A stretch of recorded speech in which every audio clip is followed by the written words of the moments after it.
Attention. Due to the nature of the films discussed, the Civil Gore podcast may contain adult language and themes.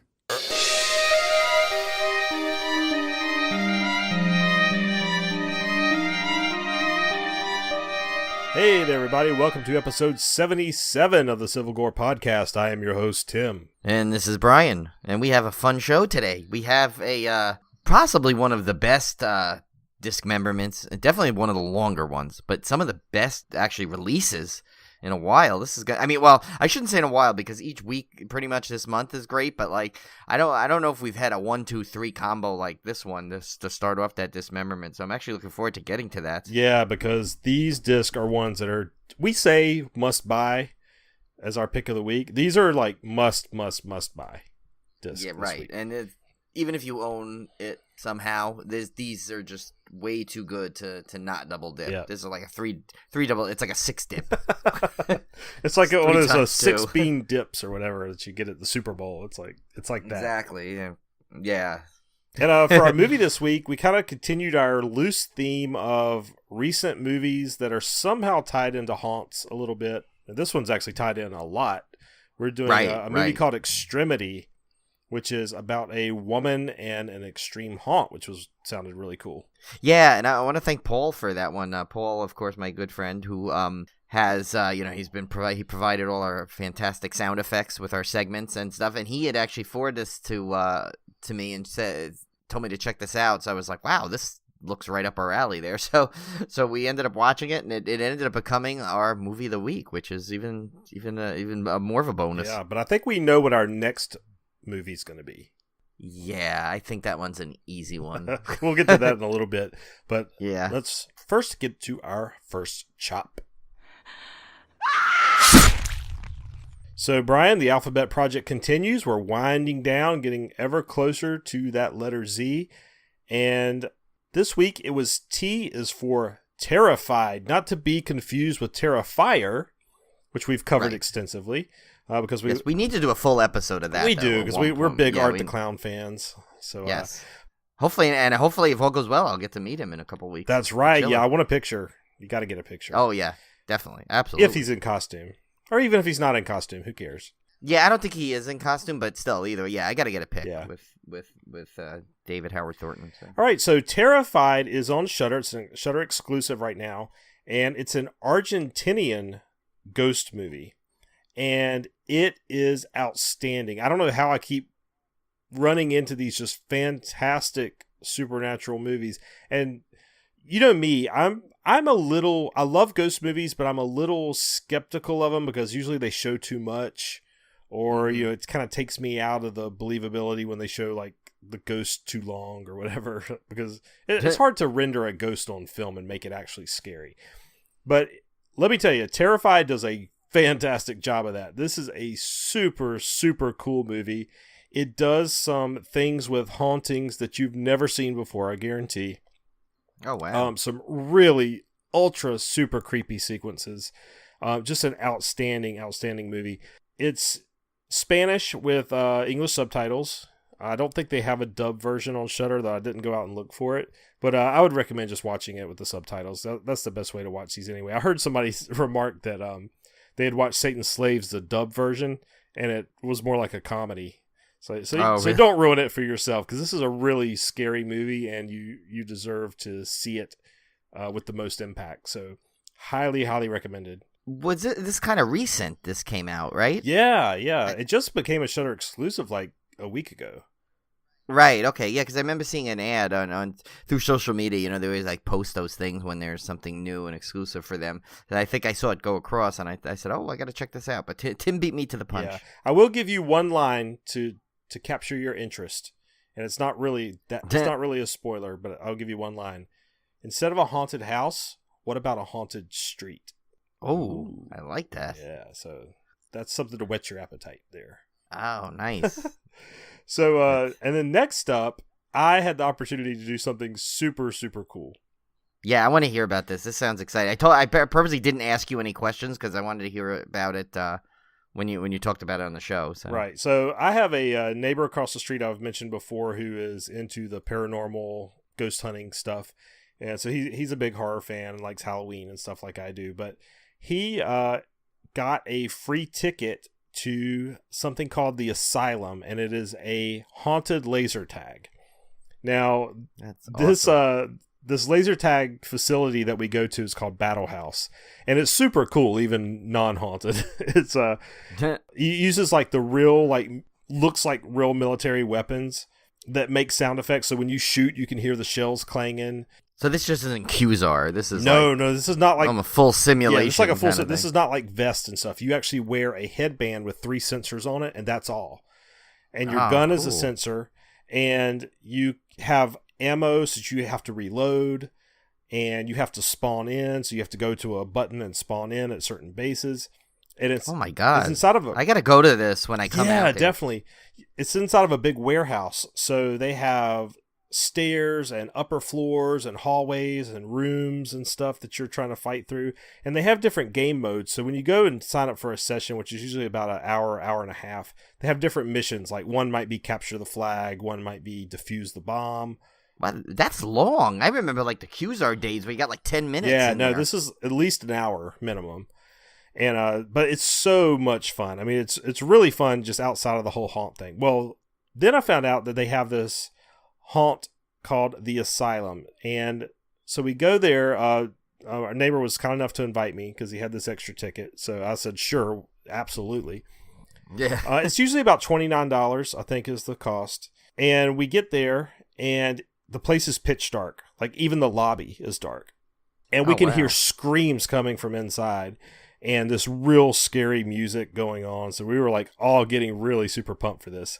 So they took us into a briefing room and showed us this video. So basically the concept is we are like this special forces team that has been tasked going into this insane asylum that was infected with zombies. And all the patients and doctors are undead now. Oh, cool. And the only way to kill these zombies is to... shoot them in the head. That's right. Shoot them in the head. Very good. I was going to fire you if you didn't get that one right, Brian. Of course. I know my zombie movies. But what's funny is so the zombies are actually played by real scare actors. So they have a single sensor on their head. That's the only place you can kill them. Oh, that's cool that it's like 1 and not 3 like that's you right. guys Yeah, have. That's cool. Truly, it's just 1 right in the center of their forehead. And they have extra health, so they're harder to take down than a normal person would be. And when they die, they basically go inactive for 8 seconds before they can return back to life. So you're tasked with going in here and performing different missions. So we got all suited up. We had a red team and a blue team, even though we were kind of really like all on the same team. They still kind of divided us just for scoring purposes. Yeah, you got to make it a competition. Yeah, somehow. so then we get led in there, and this place, I can't say it's pitch black dark because obviously you had enough light to be able to move around and see, but it's like red, almost like an infrared looking light, very low light than normal. So it still felt like a haunt. So when we're walking through and we hear the patients like screaming and jumping out at us, almost like it was a real haunt as he led us back to the spawn point. And once we got there, he said, well, we have to rescue this team leader who is basically trapped, surrounded by zombies, and we have to go get him out. Oh, cool. We don't know where he is. He's somewhere in the facility. So, and then they basically just turn us loose. And so now we're wandering through the dark trying to find this guy, and there's like scare actor zombies like jumping out of places at us. Now what's cool is we could be killed too, and the way we were killed is if the zombie was within like 10 feet of you, it would do automatic damage. Yeah, I was gonna say. So how did they get you? I mean, it'd be kind of taking out of the theming if they were running around with laser guns too. You know? No, it's so cool. The software they use for this place must be amazing. The different factors and stuff they can manipulate and variables. But yeah, if they got within 10 feet of you, you'd start taking damage, and you can hear it in your gun going ugh, ugh, ugh. And if you ever die, it's like man down, man down.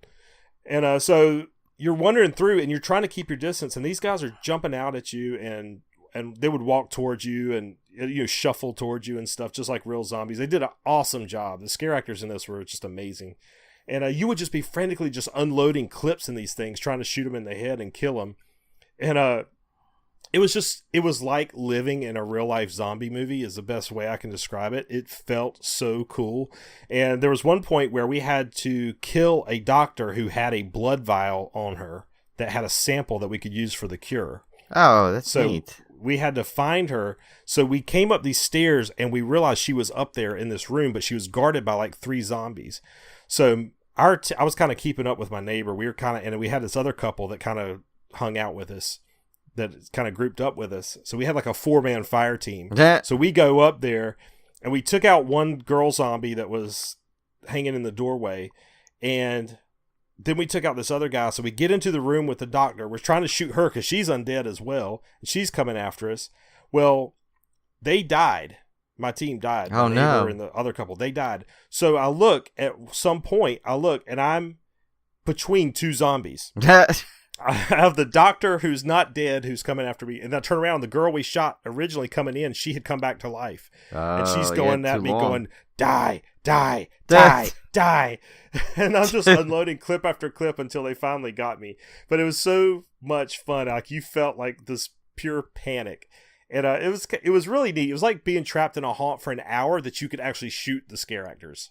That is so cool. So if you could imagine how much fun that would be. So we had a blast. I mean, I could just see like the possibilities are endless though. Imagine like they took like a set piece, like something that Universal does, right? Like Halloween, their Halloween Horror Nights, like that like the Carnival Graveyard set pieces, which were massive, right? And incorporated that with the laser tag, like I'd love to see how this keeps advancing or something. I mean, because it seems like this is like well ahead of some of the other stuff, but so you can imagine what they've got in the works. Yeah, they also have different themes. So this past week, and this upcoming weekend, they're doing the Asylum. I think a couple weekends before, back in the early part of October, they had something with like dolls or something. It's like creepy dolls or something like that. Oh, and wow. then the weekend of after Halloween, I think they're doing the final one is going to be like killer clowns. Oh my God, you got to go back.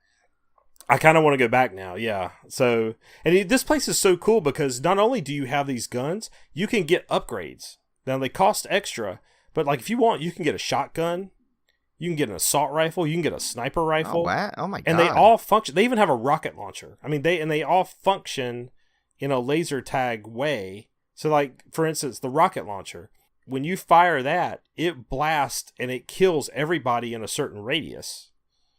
Oh, and wow. they even have laser tag grenades. It's insane how advanced this stuff is. Yeah. Going. So now one thing. So what the whole thing with the spawning? Like, is it hard to find the spawn spots, or it's just they're pretty like? Yeah, they have 2 spawn spots, and they'll tell you which one's functional, and sometimes both are functional. And basically, it's just a button on the wall, and all you have to do is get your gun or your head sensor close to it and press the button, and you'll hear this spawn sound. And that means you're spawned back in. What if you can't find it? Like, say you're in the middle of this whole thing and you have to get back there. Like, what do they do? Do they try and kill you, or they kind of know that you're deactivated? No, your sensors flash when you're dead. Oh, okay. So they know you're dead. So it was kind of funny because like a zombie would be attacking me and I would die and he would instantly just turn around and leave me alone. Like he would just be like, "Oh, you're dead," so he would just walk off. Oh, I mean, that's how good the scare actors were trained. It was really. They never touched us. They never like harassed us or like if we were dead. As soon as we were dead, it's like they turned off. And they were always good about like when you killed them, they instantly stopped. Oh, cool. And then you could literally just walk right past them. But when that 8 seconds was up, they were back alive again. So it was super, super cool. And hats off to the scare actors because that's got to be like a grueling night. Oh, yeah. Way more than a regular haunt. Yeah, because you're not just standing there. You're actually chasing people around. And sometimes they would hide in rooms, like in the pitch dark, and just wait for people to go in there. Oh, that's...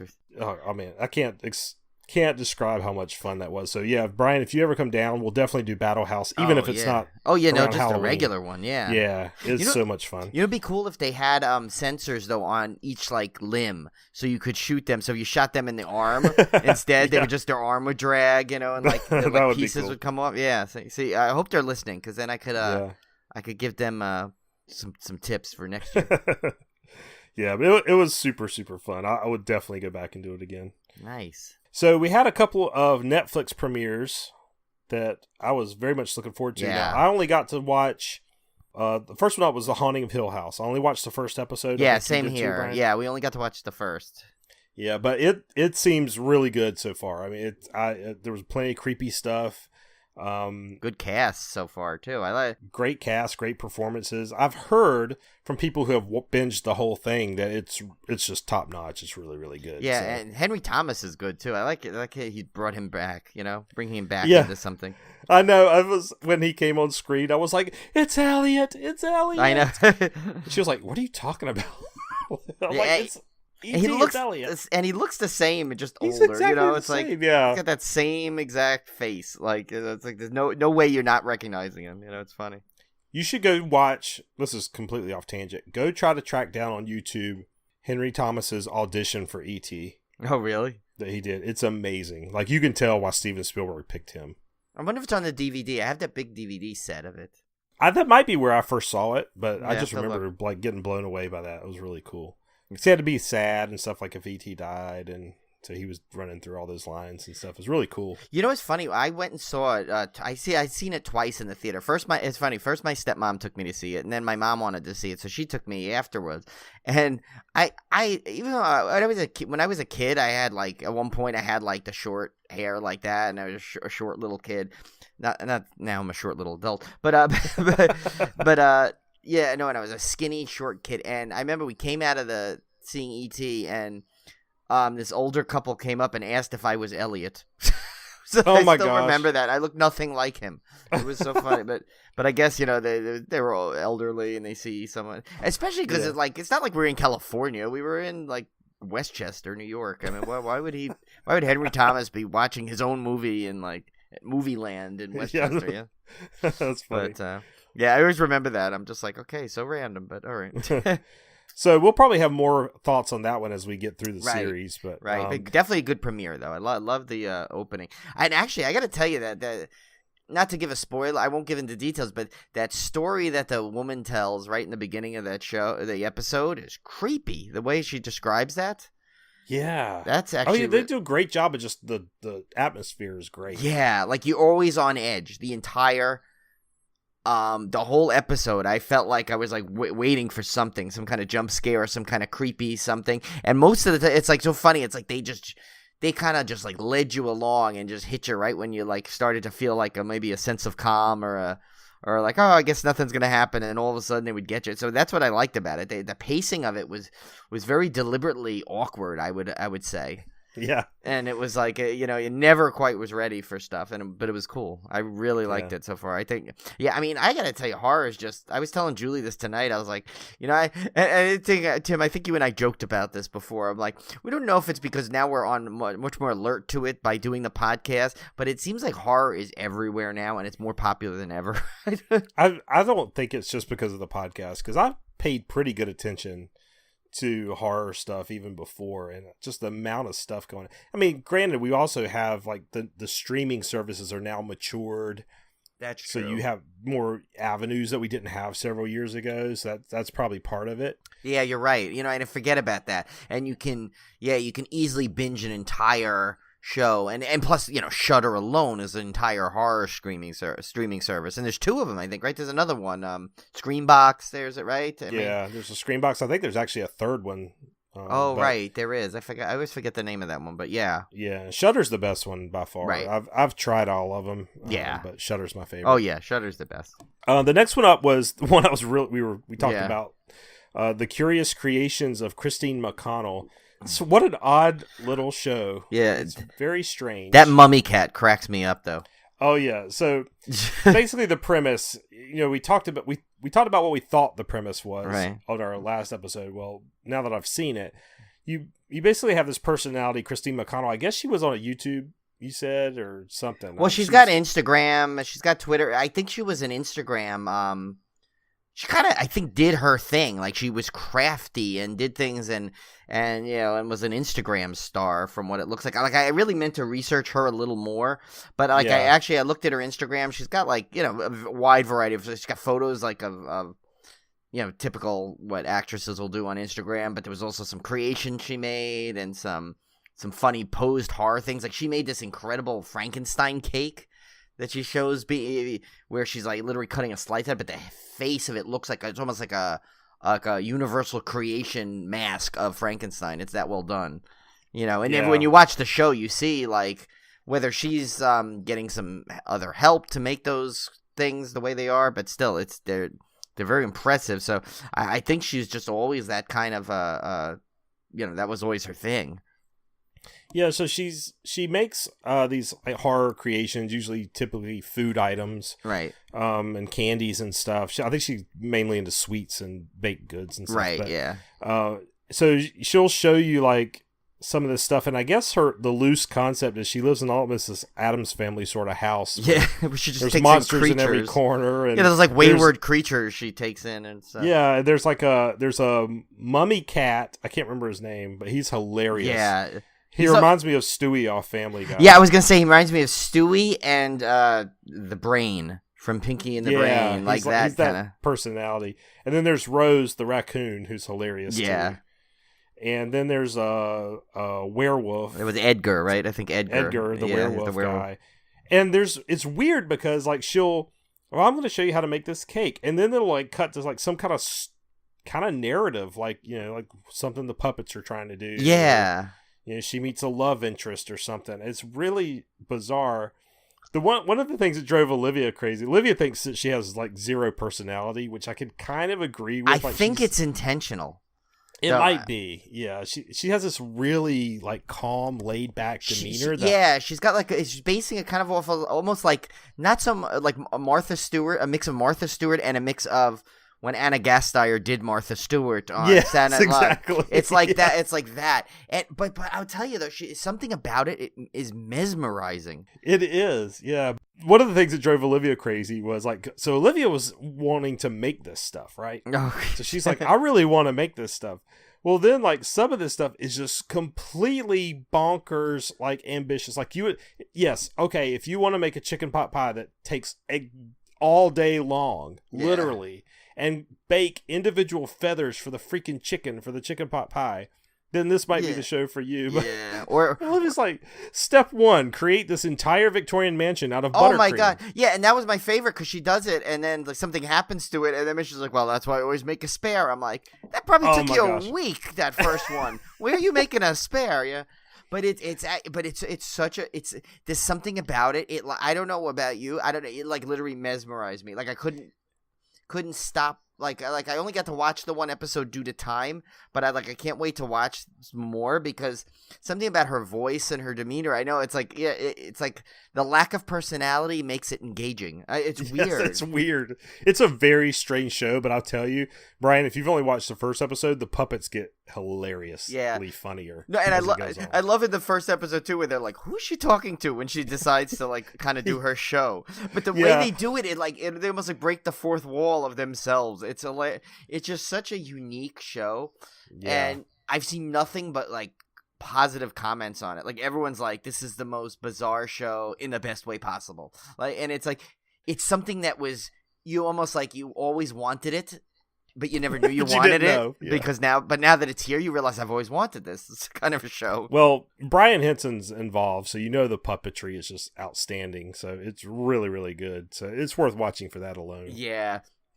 The cat, though, the cat puppet, the mummy cat thing, it almost reminds me of something off of Mr. Rogers, how it doesn't really animate very well, but it, like, still has all the expression by just the quick turns it does, like, or something, or in the voice. Like, it's like, so engaging. Like, I mean, it's like, I can't, like, I'm going to want this show to, like, I can see it, like, I'm not really ever getting sick of this show.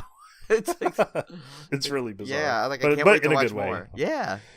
So next up, Eli Roth's History of Horror Zombies. Yeah, this started. So did you get to catch it? The first episode? I did not. No. Yeah, so last night was the premiere of it, and I remember we talked about it months ago actually when this was announced. So it's basically like those like a horror documentary, like a mini documentaries, and obviously in an hour where Eli Roth hosts it. He actually has some people in like a roundtable setting, but there's also clips of other celebrities and other horror people in the in the horror business. Like there was John Landis, he had Greg Nicotero there. Of course, he had Tarantino because it's Eli Roth, his buddy.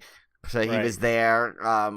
They had some vintage clips of George Romero that are just worth the entire show because he's wearing this total 70s suit with a cigarette, and he's just like, I wanted to do Night of the Living Dead, and then I wanted to make a sequel, Dawn of the Dead. It's just the way I don't know where that accent came from. That, but I was trying to imitate him, but it's great, and they just go through the whole the zombie, how it started, how they did. They actually do the debate, fast versus slow zombie. It's I happen to love those kind of documentaries where they just grab other people from the industry, horror fans, horror people like Ryan Turek, from Blumhouse. He was in there.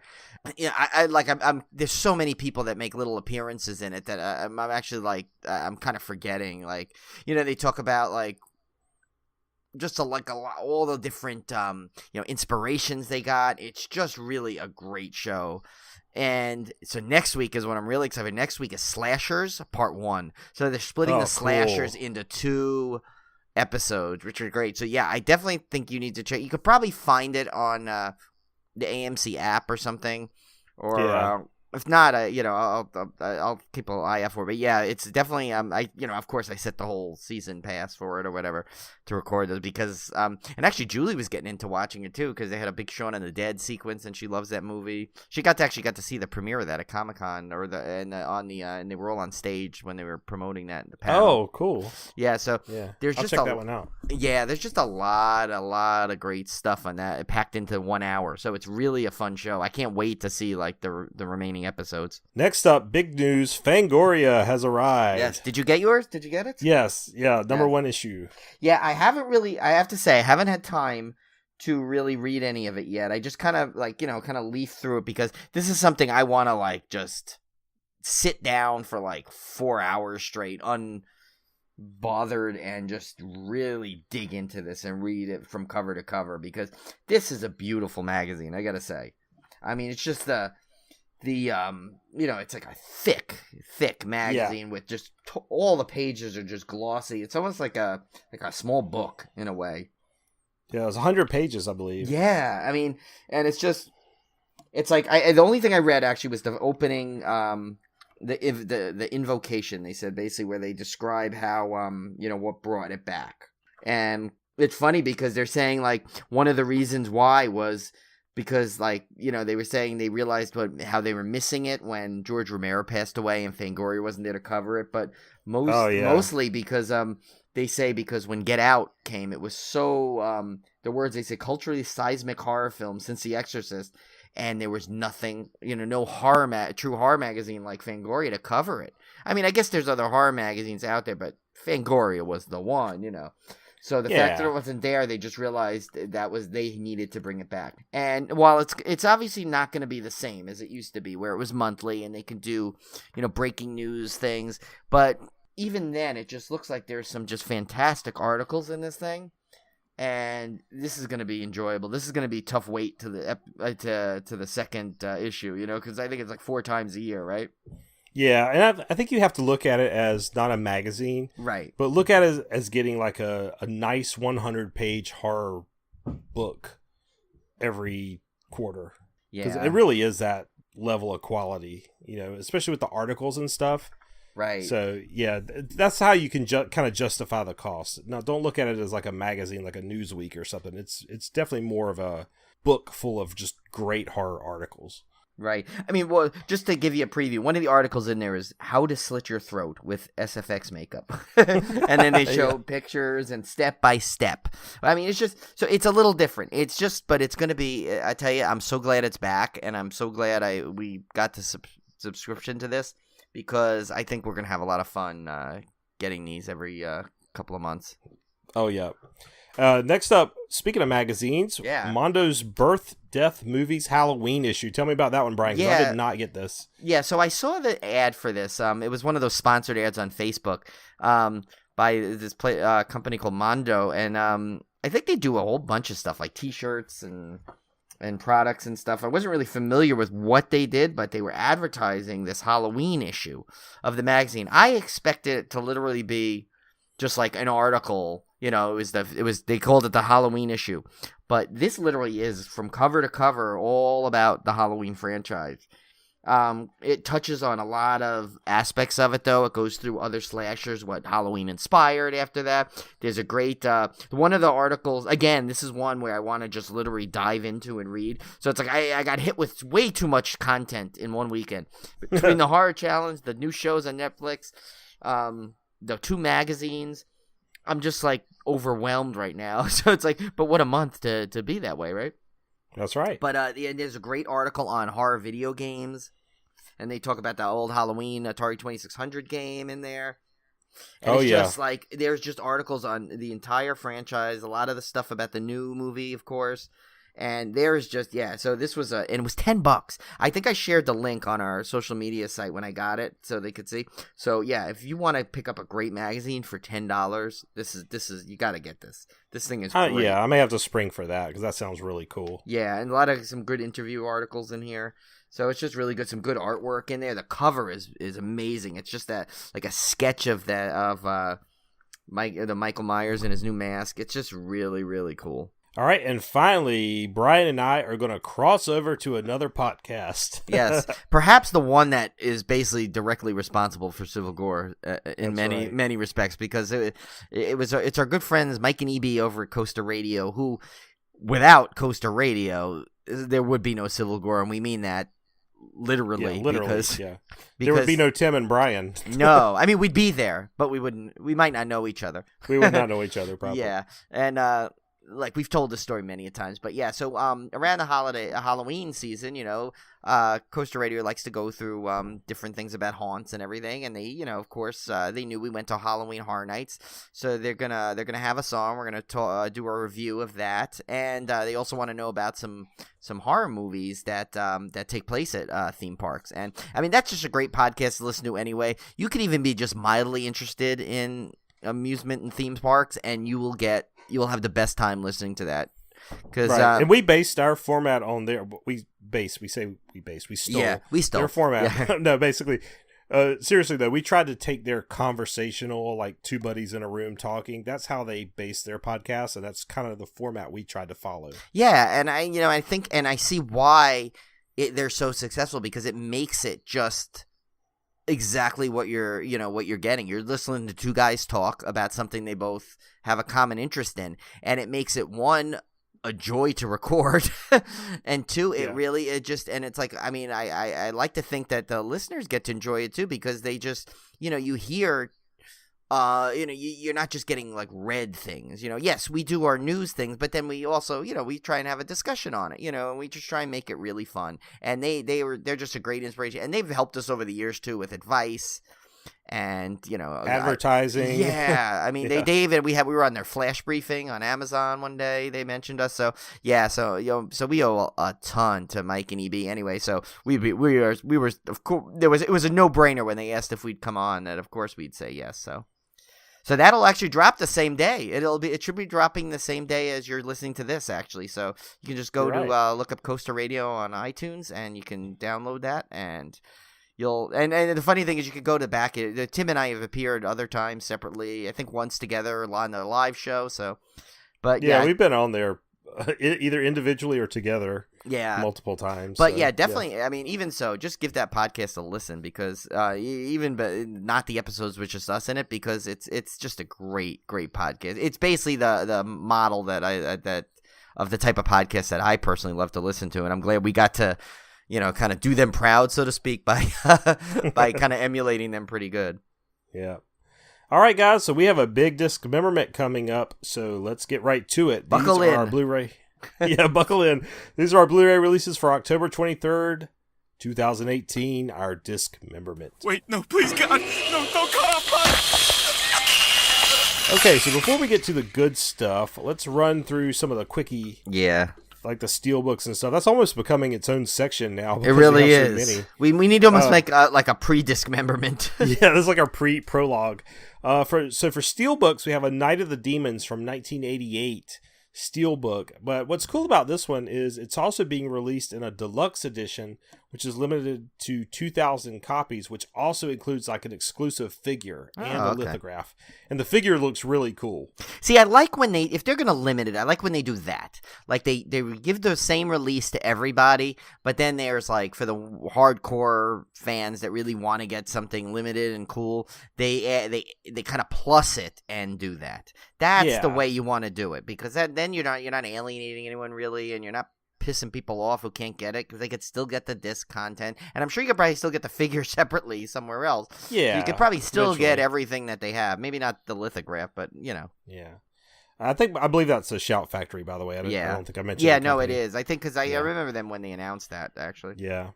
And then we had some reissues. We had a reissue of the Evil Dead remake from 2013. This is an unrated version. I'm not sure if the original version was unrated or not, but this one was advertised. You know, I think this might be new. I don't think they were released unrated before. I think this is a new. Yeah, because it said it had 2 cuts, so it does have the normal theatrical release as well. This is going to make me double dip, isn't it? Though, yeah, I hate when there's an unrated version out there and I don't have it. I know. And then the other 2, I really couldn't find a lot of information on how they differed from the previous releases, but we had Night of the Living Dead from 1990, that remake, and also Spontaneous Combustion from 1990. That's that great Brad Dourif film. I think I covered it several episodes back. Yeah, I can't imagine that was so late. I thought that was like in the early 80s. No, it's just on the turn into the 90s, yeah. Wow. You know, actually, it's funny. When I first heard of that, I thought it was maybe the movie, but maybe I heard of the term, you know, the before that, and I was always afraid that, like, if I thought about it, it was going to happen. So I was like, at one point when I was a kid, I had one of these like weird irrational OCD fears that I was going to spontaneously combust if I thought about it too much. And a friend of mine was messing with me, going, "Oh yeah, no, the more you think about it, the more it could happen." And that's... so yeah, I was troubled. And then for television, they released a bunch of those Grimm seasons. I know we've talked about those before on some previous Dismemberments, but they had like a ton of them. So I don't know if they're just re-releasing the whole series, or maybe they released the first one a while back and then now they're releasing the rest of them. I don't know. But if you like Grimm, you can pretty much get every season you want this week. That's good. So the first up is... Brian and I are going to have to tag team pick of the week again because his first 2 titles are just absolute must-owns. And arguably 3 in a row. But arguably 3. But the first 2 by far, yeah. I'm going to have to double dip. I'm going to be... This is triple dipping. This will be the 3rd time I own this movie. Oh, yeah, you're right. I'm triple dipping, too, because I had a DVD, and then I had the Blu-ray, and now I've got this one. So, this is Creepshow from 1982. This is the Shout Factory Collector's Edition. Of course, directed by George Romero, starring Hal Holbrook, Leslie Nielsen, and Adrienne Barbeau. And featuring the Water Zombies. The Water Zombies are back. Yes, and you can get those figures. Remember, Muck Time Toys sells those, the 2-pack of the figures. Oh, yeah, which that's we still right. need to get. I still need to We need to up. get those, yeah. Yeah. So, of course, if you don't know, if you're living under a rock and you're listening to a horror podcast and have never watched Creepshow. Yeah. What's wrong with you? I know, what's wrong with you? An anthology which tells 5 terrifying tales based on the EC horror comic books of the 1950s. So, get ready and strap in for this list of features. We have a brand new 4K remaster sourced from the original camera negative with color correction supervised and approved by director of photography Michael Gornick. A new audio commentary with director of photography Michael Gornick. A new audio commentary with composer and first assistant director John Harrison and construction coordinator Ed Fountain. What is that? I don't know. That's crazy. When you get the construction guys on the commentary, you're really digging deep. Did the real guy not show up like for the commentary, and they saw some guy building a set piece? They're like, hey, come here. Hey, want to be on a commentary? You got time to talk for an hour and a half? Yeah. New Terror and the Three Rivers, a round-table discussion on the making of Creepshow with John Amplas, Tom Atkins, Tom Savini, and Marty Schiff. Oh my God, that's a cool set. How fun is that? New, the comic book look, an interview with costume designer Barbara Anderson. New, ripped from the pages, an interview with animator Rick Catazone. New, the colors of Creepshow, a look at the restoration of Creepshow with director of photography Michael Gornick. New, into the mix, an interview with sound re-recordist Chris Jenkins. Look who's back. Mondo Macabre. Yeah, he's back from the... What did we have him from last time? I can't remember. We had him doing something like... Yeah, I don't know. Mondo's various Creepshow posters with Mondo co-founder Rob Jones and Mondo Gallery events planner Josh Curry. Well, that gives a little bit of insight to what Mondo Macabre is, obviously. That's right, yeah. So. New Collecting Creepshow, a look at some of the original props and collectibles from the film with collector Dave Burian. That sounds cool. Yeah, that I can love see seeing being movie really props. Cool. Yeah, that'll be a really, really cool featurette. We have the previously released audio commentary with director George Romero and special makeup effects creator Tom Savini. Audio interviews with director of photography Michael Gornick, actor John Amplis, property master Bruce Allen Miller, and makeup effects assistant Daryl Ferrucci. Tom Savini's behind-the-scenes footage. He's always good about having tons of behind-the-scenes stuff. I think he has a camera everywhere with him, because I've seen his stuff on a lot of discs. Yeah, by the way, there's a great Tom Savini segment on that Eli Roth's Horror Show when they talk about how he teamed up with Greg Nicotero for some effects and stuff early on in their careers, which is really cool. Cool. Horror's Hallowed Grounds, which I always love. A look at the original film locations hosted by Sean Clark. Deleted scenes, theatrical trailers, TV spot, radio spots, still galleries, posters, lobby cards, movie stills, and behind-the-scenes photos. So, man, got to get my hands on this one. It's just awesome. This is like the ultimate version of this. Yeah, you're looking at several hours of extras that are not on any other previous release. So yeah. And just the remaster alone, to have this film remastered with original color correction and all that, that alone is worth it, even without the extras. Yeah, and you know, this show, I mean, this movie obviously was not the first horror anthology. There's been before, but this is the one I think that really was one of the, by far, the most memorable. Yeah, and it's the one that we kind of grew up with, I think. Yeah, like I still remember watching this the first time and being like blown away, and like instantly it was one of my favorite horror movies of all time from the moment I saw it. And you know, I just remember watching it and seeing the first time, and I'm just like, oh my god, I can't believe there's really cool horror movies like this. Yeah. You know, it's like and worth noting, we have covered this one on an episode, and our next disc we've also covered on a past episode. One of our best episodes, I think. I agree, and this is the other one, which is a must get not only for Tim but his brother Kevin. Yeah, so this is Maximum Overdrive, the collector's edition, 1986. This one's being put out by Lionsgate Films Vestron. And Vestron makes some really good collector's editions. And I gotta say, what's so great about this is this was not readily available anywhere to really get a good version of it at any time. So this is like, this is kind of like fans of this movie are getting what they've been probably waiting for forever. Right, yeah. I mean, this was pretty much bare bones anytime you saw it. Didn't Kevin say his version was like one of those gas station ones with a thin copy? Yeah, exactly. The one you get for like $7 at the 7-Eleven or whatever. Yeah. This was, of course, directed by Stephen King, infamously directed by a drugged-out Stephen King. Right. Starring Emilio Estevez, Pat Hingle, and Laura Harrington. Who is a delight in person, I have to say. Yeah, that was cool that you got her signature for Kevin. Oh yeah, awesome. How could I not? I was like, this is for one of the number one fans of this movie. I'm telling you. Yeah, yeah. Synopsis: a group of people try to survive when machines start to come alive and become homicidal. So listen to these special features. We have a new audio commentary with writer Tony Magistrale, author of Hollywood's Stephen King. A new audio comment. They misspelled Stephen King, by the way. That was in the. They spelled it like Stephen Cone. They got confused. Yeah. A new audio commentary by actor and comedian Jonah Ray and Blumhouse film executive Ryan Turek. So I got to hear that. I'm sure that's hilarious. A new Truck Stop Tales featurette. An interview with producer Martha De Laurentiis. A new Rage Against the Machines featurette. An interview with actress Laura Harrington. Wow, check that out. Yeah. Like she's got her own interview. That's good. Yeah. A new Honeymoon Horrors featurette, interviews with actor John Short and actress Yardley Smith.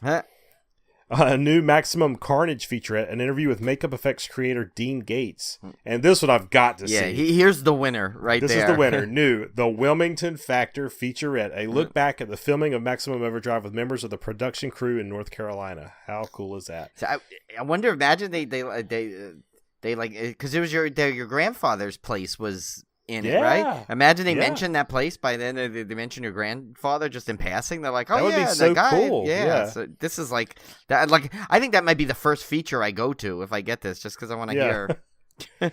New Who Made Who featurette, an interview with Murray Englehart, co-author of AC/DC Maximum Rock and Roll. Oh, cool. That's still a great song. I mean, I'll tell you, that's a great AC/DC song. Who made you? Who made who? I can't do his voice. Oh no! What'd she say? I was doing the girl. She goes, "We made you," right? Was she? Yeah, we made you. Oh yeah, that's right. Yeah, I got the two. I mixed the song and the lineup together. New Goblin Resurrectus featurette, the restoration of the Happy Toys Goblin. A Kid in King's Court featurette, an interview with actor Holter Graham. Or Golbin, if you look at the way they wrote it. What is with they really made some errors. Yeah, they actually, and they had Happy Toys Golbin, instead of Goblin. Yeah. Sorry. Jeez.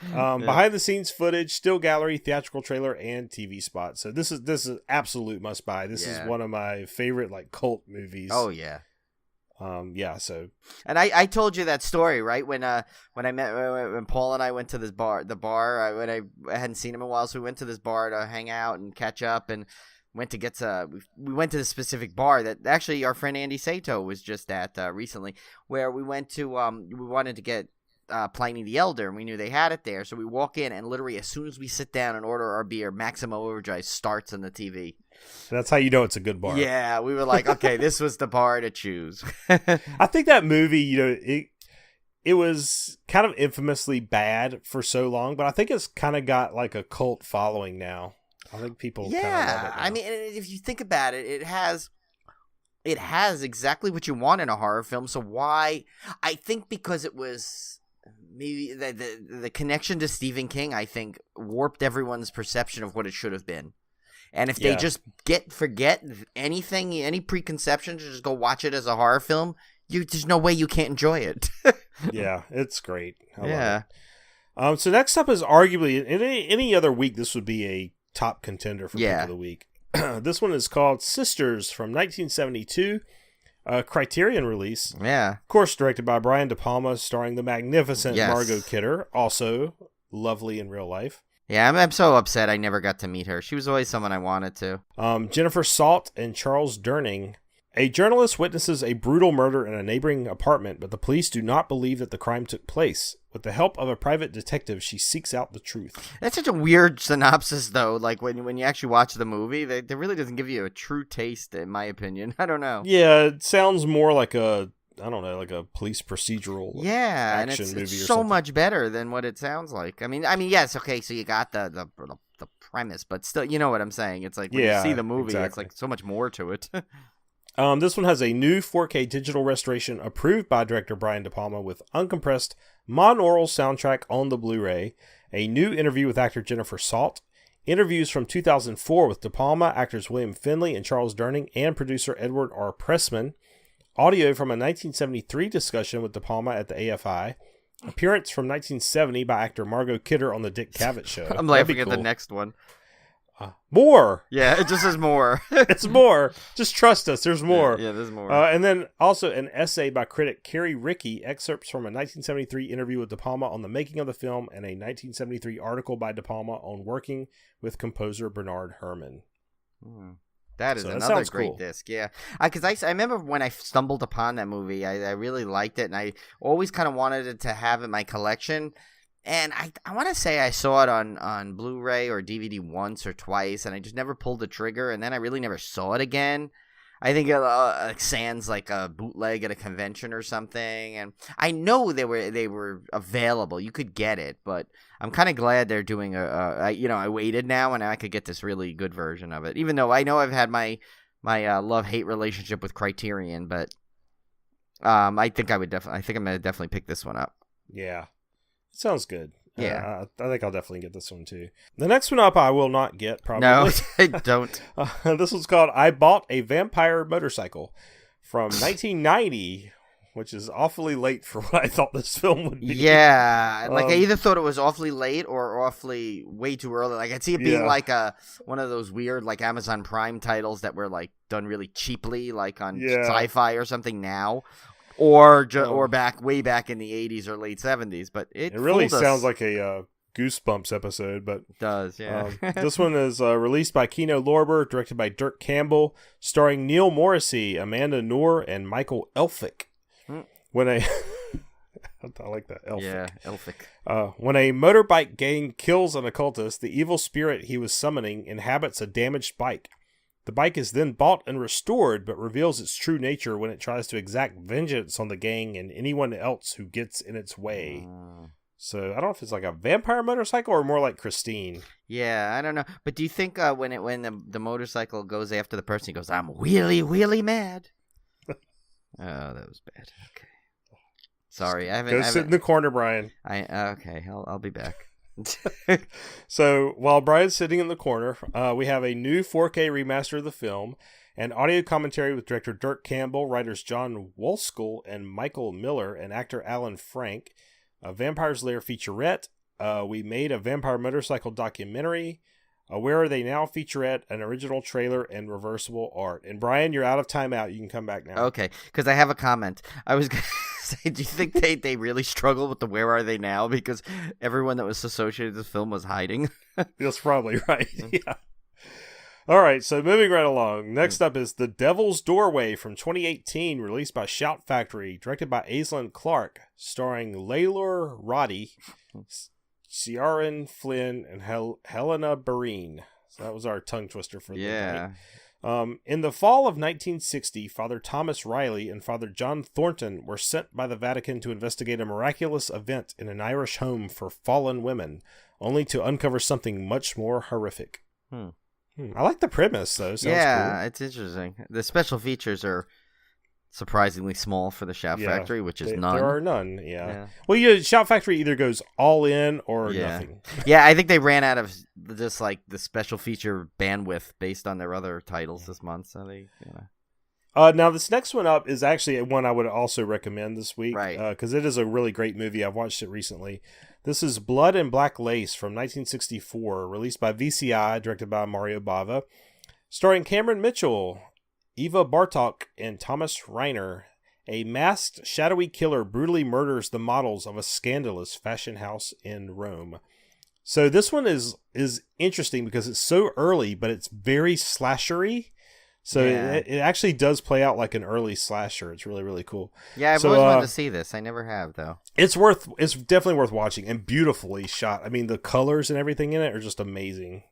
It kind of reminded me of the Suspiria, how they use like those really bright tones and cool stuff. It's really, really cool. This one features a brand new 2018 2K restoration from the original film materials, a 2018 commentary by Kat Ellinger, editor-in-chief and author of Diabolique magazine, a 2018 commentary by film historian. There we go. The film historian ones. And David Delval and director-writer C. Courtney Joyner, a video interview with Mary Dawn Arden, an archival video interview with star Cameron Mitchell with David Delval, original American theatrical trailer plus Italian, German, and French trailers, bonus trailers of other Bava films, extensive photo gallery, alternate original Italian or original U.S. theatrical main titles, various languages, subtitles, and bonus music tracks by composer Carlo Rusticelli, and a video comparison between the American version cuts and the Euro uncut. That's interesting. Yeah, but what do you get on this disc? Do you get, for the full movie, do you get the... I'd have to assume they did the uncut. I can't imagine they would do all these features and not. Right, because it's the original film, so I assume the Euro version was the original first. I would assume, yeah. And a two-sided cover wrap with alternate cover art. So that sounds like a cool disc, actually. And again, any other week, that would probably be a contender for pick of the week. And that's got enough thing. You almost think it's like one of the Screen Factories, but it's that other VCI. I know. Yeah. Next up is Patient Zero from 2018, released by Sony Pictures, directed by Stefan Ruzlowitsky, starring Game of Thrones Natalie Dormer, Matt Smith, and Stanley Tucci. Is that the Matt Smith cast. That's like the Doctor Who in Star Wars Episode 9 also? Matt Smith? I don't know. That's a good cast, though, for this. Yeah. After an unprecedented global pandemic turns the majority of humankind into violent infected, a man gifted with the ability to speak the infected's new language leads the last survivors on a hunt for Patient Zero and a cure. So it is, by the way, that Matt Smith is the Doctor Who Matt Smith and a mystery role in Star Wars Episode 9. So cool. Well, there you go. So there you go. Good cast. It's kind of an interesting take that the zombies speak a new language. Yeah. I say zombies, they're infected. Yes. Sorry. Yes, infected.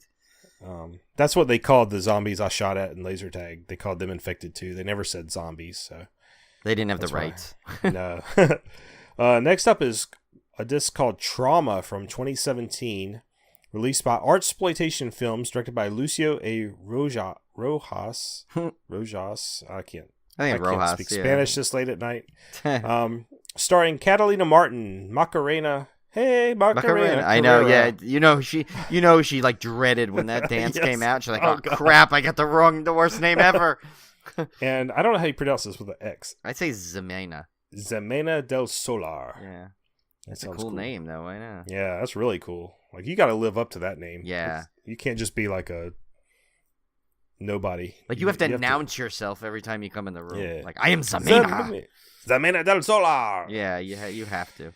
Oh, that's a great name. 4 friends visit a rural locality of Chile, are brutally attacked by a man and his son. After not finding help in the town, they decide to confront these men with the help of a pair of policemen. But in this way, they will discover that their attackers have in their blood the direct legacy of the darkest period of Chilean history and will have to face the most brutal enemy. That's interesting. Interesting, yeah. I want to know what the darkest period of Chilean history is. I don't know. I don't know anything about that country, unfortunately. Yeah. I'm an ignorant American. I know they make good sea bass, but that's about it. Yeah. I'm sure it's a lovely country, though. Yes. I would love to learn more. Yes. The next one up is 3 Dead Trick-or-Treaters from 2016. Well, for since it's a dismember, it shouldn't be 3 Dead Trick, a.k.a. Treaters. Yeah. This one I was surprised I'd never heard of before because it sounds like something I would definitely zero in on.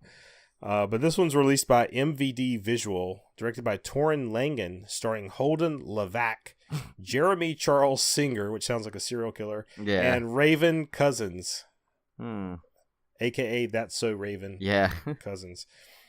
Synopsis. After stumbling upon the graves of 3 murdered trick-or-treaters, a small-town paperboy discovers a series of handwritten horror stories tacked to the children's headstones. Penned by a deranged pulp author driven mad by his craft, the stories chronicle grisly tales of Halloween rites, rituals, and traditions. Absent of dialogue and heavy on atmosphere, 3 Dead Trick-or-Treaters is a horror anthology unlike any you've seen before. Wow, that actually sounds really cool. Sounds really cool. No dialogue. That's weird. That's kind of funny though that it's like they come in. They're like these poor 3 kids are always going to be known as the 3 Dead Trick-or-Treaters though. Yeah, because like he comes upon the grave of the 3 Dead Trick-or-Treaters. It's like they should have marketed themselves before the accident. Yeah, I guess. I wonder if they had the 3 silver shamrock masks. Oh, that would have been great. That's them. But yeah, I don't get. So wow, this is no dialogue at all. That's what they're saying. Absent of dialogue. Yeah, well, that'd be interesting. Yeah, I would definitely check this out. I mean, I don't know if I'll go buy it on disc. I'll probably wait and see if it streams or something, just because I don't want. But definitely something I would look to seek out. Now, this next quadruplet sounds very interesting. Now, these are going to come out in a box set. Oh, okay. Which I think is called Blood Island box set or whatever, but it's expensive. It's $80. Wow. And but these 4 films sound really, really cool. And they do. Well, we'll get to that in a minute. There's one of these is exclusive to the box set, so you cannot buy it individually. That's how they make you buy the box set. The first one, I know they're so sneaky. The first one is called Terror is a Man from 1959. I like beer. I know, yeah. I was going to say that, man. We've been... sorry, I couldn't resist. No, we needed to get it in. I almost forgot. I'm glad you did that. I'm sorry, but I saw Terror as a Man. I couldn't resist. Okay. Release company Severin Films, directed by Gerardo de Leon and Eddie Romero, starring Francis Lederer, Greta Thiessen, and Richard Durr. I was going to say, you got to say, Durr, I heard that. We're bringing back the greatest hits. Okay. Okay, synopsis. A mad scientist transforms a panther into a man-like creature that escapes and goes on a murderous rampage. That's odd. Usually it's the other way around. Yeah. You took a man into a panther-like creature, but they flipped it. They flipped the script. They did. They fooled us all. I don't know why I find that hilarious that they turned a panther into a man. Yeah, it's like I don't. Yeah, that's weird. Let's turn this into something less dangerous. Yeah. I don't know. Now it's going to be a technically man. men are more day. I know. Yes. Don't write in. Don't Yes, call I in. get it. I get it. Yeah, we know. But Just let the joke ride. This is a new 4K remaster of the film. Man Becomes Creature. Interview with Hemisphere marketing consultant Samuel M. Sherman. But I thought the creature became the man. I know. What's wrong? Did they make up their mind? Did they regret it halfway through? Dawn of Blood Island. Interview with co-director Eddie Romero. Terror Creature. Interview with Pete Toombs, which is great. That's a great horror guy. Yeah. Co-author of Immortal Tales. When the Bell Rings. Interview with critic Mark Holcomb. Yeah. A trailer, poster and still gallery, and a reversible blood creature cover. Okay. These reversible covers, I mean, I like the idea, but it's like when you put a Blu-ray on the shelf, are you actually going to have it facing out where anybody can I know. That's the thing. It's like you know when that's good is if literally it's for when if you have a really like exclusive and very limited collection where you display them like face out. Like, who has room for that? You've seen mine. I definitely can. If I did that, I'd have like, I'd need 73 shelves. But yeah, like, and that's the thing. It's like I have enough trouble like sometimes on those weird box sets where I don't know which way it should be facing because you can't tell which is the opening. Yeah, and like like the True Blood box set. I swear to God, the True Blood series. It took me like 20 minutes to try and figure out which way I'm supposed to put that thing in there, and yeah, so it's like the reversible covers are neat in terms of just seeing more artwork, but yeah, like what are you gonna do? Say, oh, it's like it's the alternate side of the street parking day. We're gonna switch all the covers around. Well, I guess if you have like a little stand where you put the movie that's currently playing. Oh, like yeah, they have those things. Little stand. Yeah, that might be cool. Yeah, you could switch it. Say, today I feel like cover number 2. That's assuming people buy disc and actually watch them, which we don't. I know. Tend to get around to. I'm trying. But I still haven't got through my backlog. At least you do a backlog project. Oh my God. I'm trying. Still hasn't finished though. Begging me to do a backlog project. So next up is the sequel to this, Mad Doctor of Blood Island from 1968, released by Severin Films. Directed again by Gerardo de Leon and Eddie Romero, starring John Ashley, Angelique Pettyjohn, and Ronald Remy. Pettyjohn. Pettyjohn, I love that. Yeah. A man who loves to travels to a man who loves to travels to an island where a mad doctor is creating zombies. So I guess they gave up on the Panther into man thing. So. Manther. Yeah, Manther. There we go. New 4K remaster of the film. Audio commentary with horror film historians Nathaniel Thompson and Howard S. Berger. Audio commentary with Hemisphere marketing consultant Samuel M. Sherman. Who is this marketing consultant? That really has to be one of the most random people to ever have. What is he gonna say for the whole auto commentary? It's like, I spent $12 on this one. This one was gonna use in the commercial. I mean, well, really, what? So I had to figure out how to market a picture with a panther turning into a man. That is the strangest sounding. I mean, I'm sure he must have had something else to do. Like, I'm sure he'll add some good. It's just the way that's worded. It sounds so funny. It's like So it's funny how like when you were trying to imitate people from like a long time ago, you always talk real fast and talk like this. Yeah, you see. Yeah, blah blah blah. Yeah. Well, people. Not all people talk like that back then, but No. somehow in my mind, I think that they did. I could just imagine if you ever went back in time, you'd probably be so disappointed. Oh, I know. You'd be looking for the one guy that would. Yeah, you'd be looking for the one guy that would actually talk like that, and you'd never find him. It'd be sad. My son actually disputed the fact that stuff used to be in color. Oh, he did. He thought everything. One day, yeah, and I was like, That's dude, funny. It was in color. Like it's never not been in color. Yeah. Trust me. Anyway, this is like a Pleasantville. Like one day, remember that where everything was black. Went from black and white to just magically in color. Tombs of the Living Dead. Interview with Pete Toombs. I see what you did there. Oh, they fooled us. Co-author of Immortal Tales. A Taste of Blood. Interview with critic Mark Holcomb. The Mad Doctor of Blood Island. Archival interview with co-director Eddie Romero. A trailer, poster, and still gallery. A bonus disc in the box set only, which has the original motion picture soundtrack CD. That's cool. Yeah, that's a cool bonus. That's a good little bonus. Yeah. Yeah, and a reversible Tomb of the Living Dead cover. So we've already spent way too much on this box set, but anyway, we'll keep going. Yeah. Brides of Blood from 1968. Again, released by Severin Films. Again, directed by Gerardo de Leon and Eddie Romero. Starring Kent Taylor, Beverly Powers, and John Ashley. John Ashley's back. Yeah. Natives of a tropical island have to contend with man-eating plants and animals, mutations caused by radioactivity. Virgin sacrifices become the norm. The norm? The norm. They must have a lot of virgins. Yeah. A small group of interlopers become caught up in the mayhem. This one is a new 4K remaster and audio commentary with guess who? Back.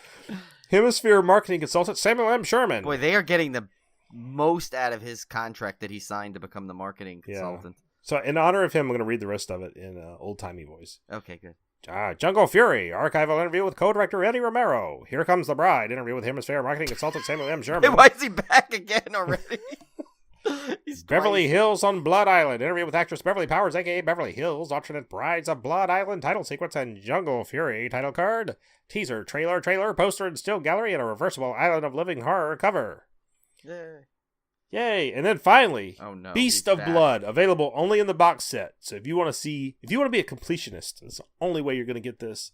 1970. And if you really want to get the most out of Hemisphere marketing consultant Samuel L. Sherman. Yeah. Oh, yeah. You want to get all your credits for him. I mean, this one is just directed by Eddie Romero. So I guess the other guy dropped out or died or something. Or he was eaten by a half man, half panther.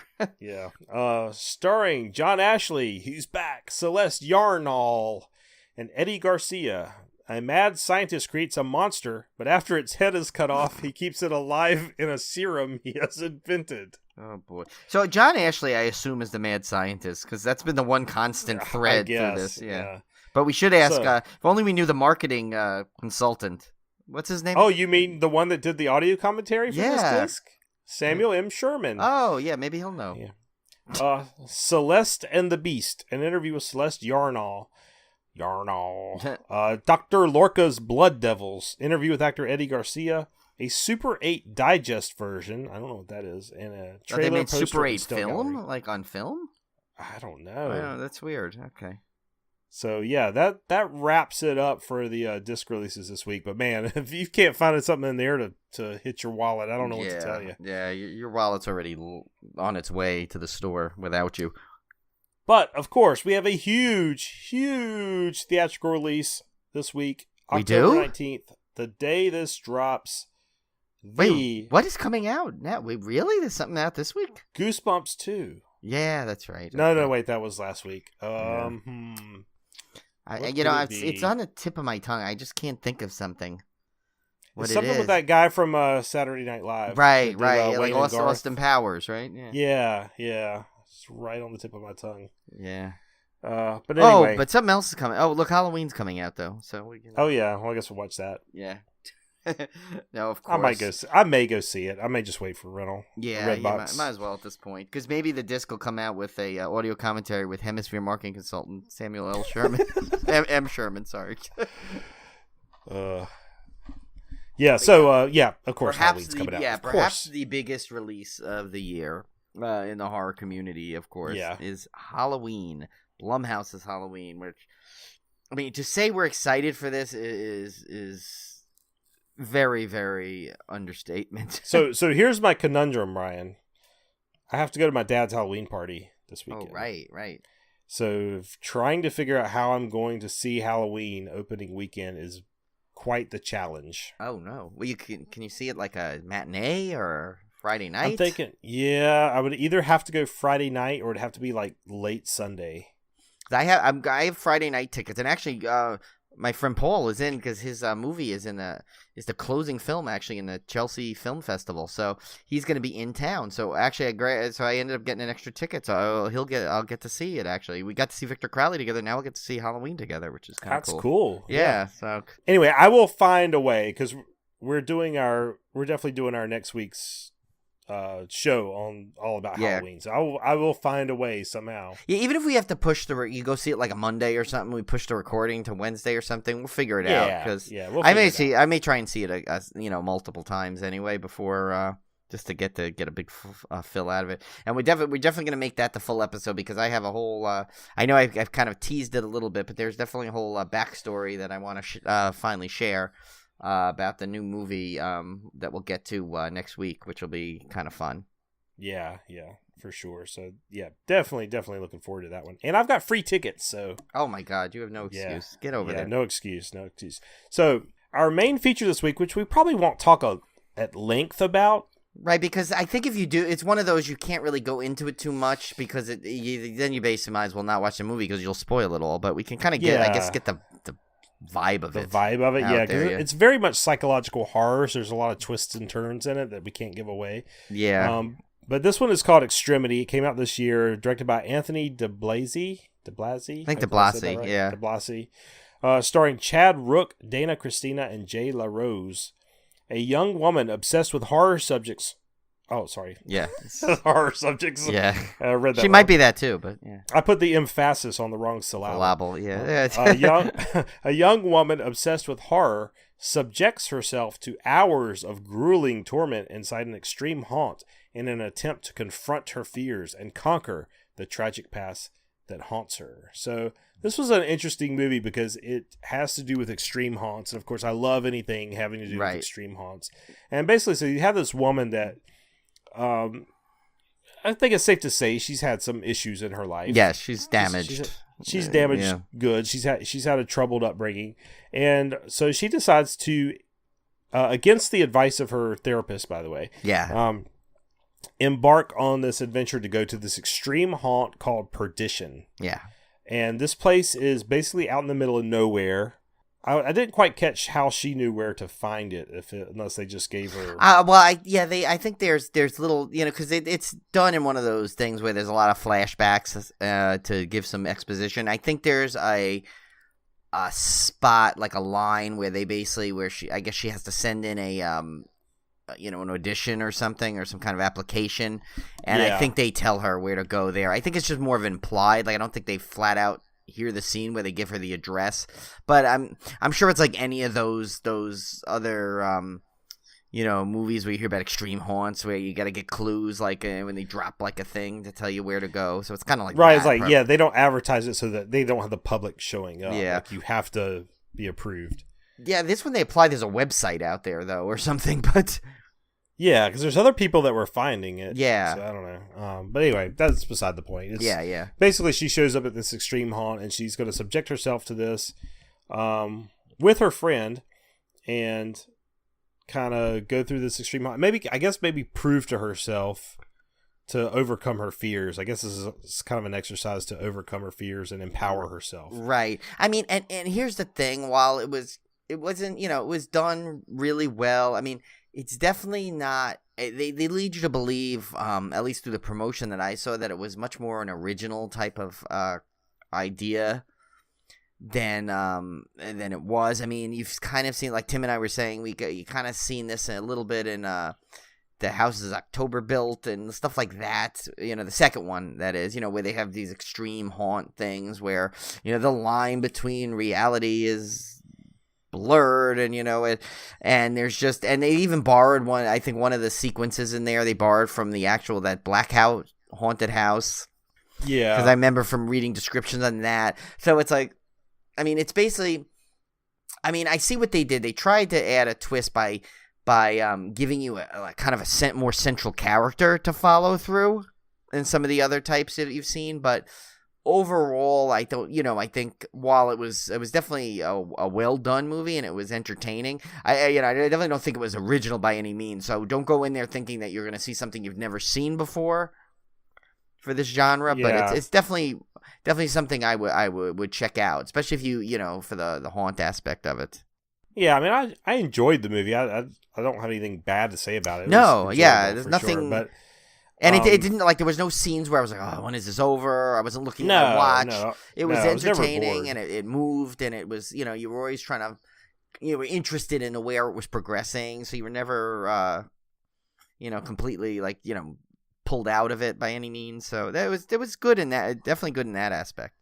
Yeah, I think my problem with it, and maybe this was just my expectations and not a problem with the movie itself, but I was kind of hoping for, like, more extreme sequences in the house itself. It seemed like, I mean, it just seemed kind of barren, and it's kind of hard to say because there are some cool things that happen inside the house. But Yeah. in my mind, I was thinking more of an extreme, more of an intense experience, where this one's just spaced out enough. Right. I think that's what it is. I think you hit it right on the head. There's too much space in between where you're not hit with the ongoing assault that you felt like you probably would have.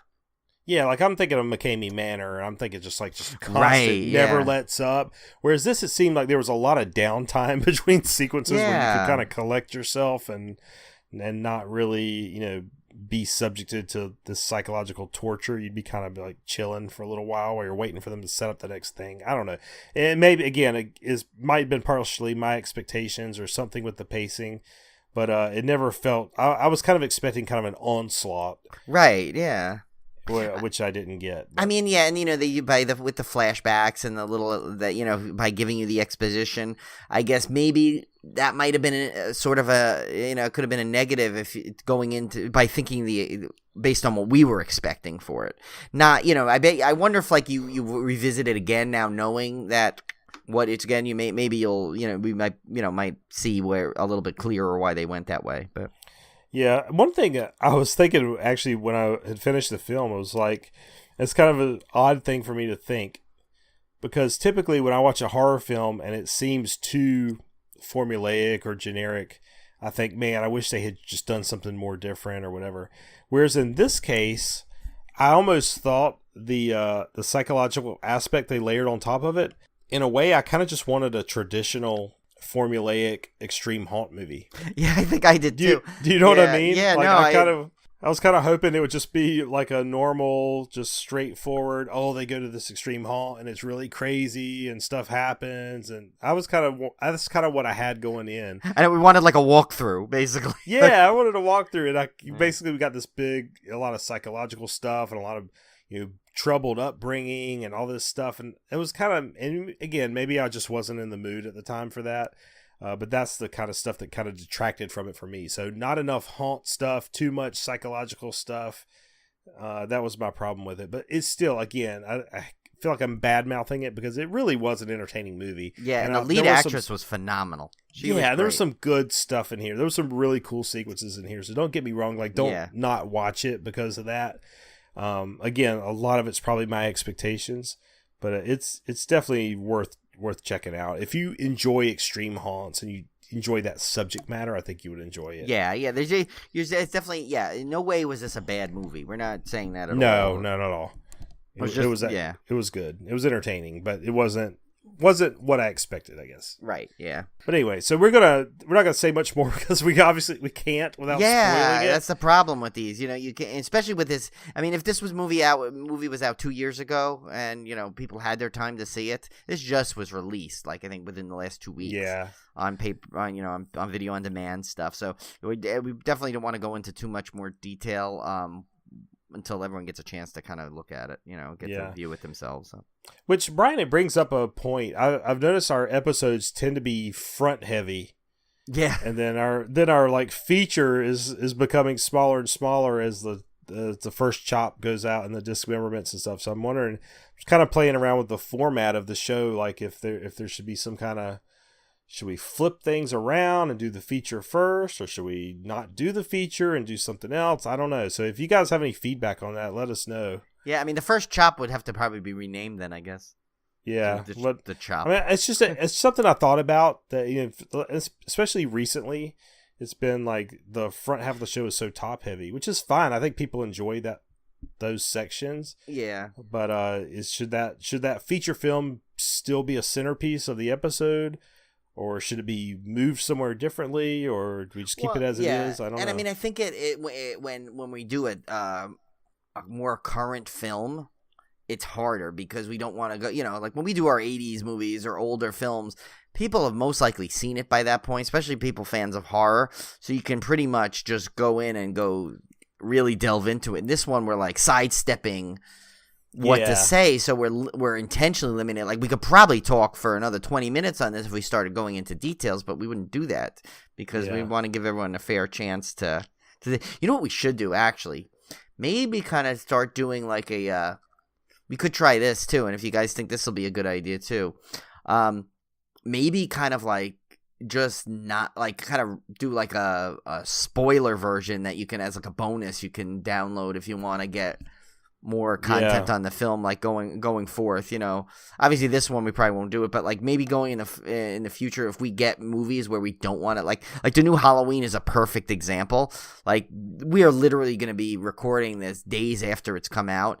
By no means are we going to give spoilers for that, because I know how much people have been anticipating this film. That would be just pardon my French, a dick move to do that if we did that. So we wouldn't do that, but we could possibly record bonus content that is very spoilerific, that if you choose to download, you could download separately. Yeah, like a bonus track or something. Yeah, we could do that. Yeah, let us know what you guys think. I haven't even mentioned it to Brian. This is the first time I mentioned it to Brian, but I've been thinking about it, tossing around in my head whether this format still works. Because, when our early episodes, if you ever go back and listen to those, we would go literally scene by scene. Yeah, the early versions. And so the feature film was it was the bulk part of the episode. But then when the dismemberment stuff became more of our center of comedy with the names and the synopsis and stuff, that kind of took a bigger role. And then the first chops is just, we've had so much horror news lately, that's become bigger. It's kind of weighted the episode in a different direction. So I'd be curious to see what you guys think about that. So write us and let us know, or shoot us a Facebook message or Twitter or something. But anyway, so what do we got for our beer pairing this week? Right. So this was a no-brainer, actually. And it's actually one of my favorite breweries, which is like known for their really rare beers. Russian River Brewing Company, which is of course famous for Pliny the Elder and the ever rarer Pliny the Younger, and it's called Perdition, which is perfect because that was the name of the extreme haunt that the main character went to. So it's I'll read you the description, what they said. It says 5.2%. It's an ale, and it says, "Not all things are as they appear. With the humble beginnings of a pale ale, this beer became a bière de garde." And it says, and at one point would have been said it was a brown ale. We now call it bière de Sonoma. So I'm not sure what that is, but anyway, why they call it that. But it says, this brew is a delightful combination of the aforementioned styles. Sometimes a brew will not find its personality until many batches have been brewed, and this is the story of Perdition. A complex bouquet with mouth-filling notes of spice, toasted malt, and citrus make this unique and tasty brew one to enjoy with flavorful dishes. Now this one I would love to try, because this sounds like this is a session beer that's not too high in alcohol content. Right. It's like you could have it with a meal. Sounds good. The only drawback is, it's funny they say that. They want you to have it with a meal. However, this is pretty much almost a brewery exclusive, and they really don't bottle or can it. You have to get it, I guess, on.